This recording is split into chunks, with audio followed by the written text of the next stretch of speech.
We turn to seasonal allergies in our next story. We sought advice from a local expert who says allergies may be the price we pay for our climate. We do have patients that live somewhere else up north for 6 months and they come down to Florida. Yes, some of them experience things that they've never experienced before. And remember, allergies in general, things that can cause allergies thrive on wet environment, humidity, and we're in Florida, so you're gonna have a lot of that.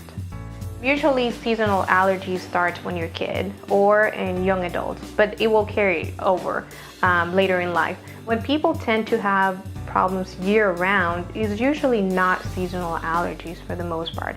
Year-round symptoms usually happen when you have chronic exposure to the allergen, to whatever you're allergic to.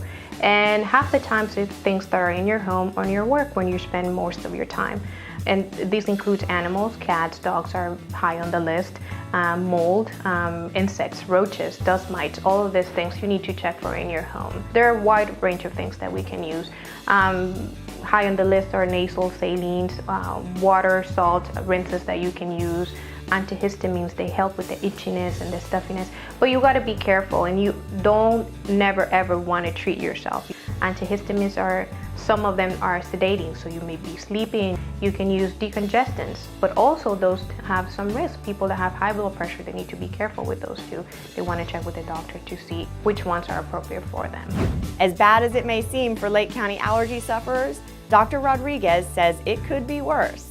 The Orlando region is ranked 81 on a list of the 2016 allergy capitals, even better than Miami and Tampa. Jackson, Mississippi is ranked at the top of the list with the worst allergies.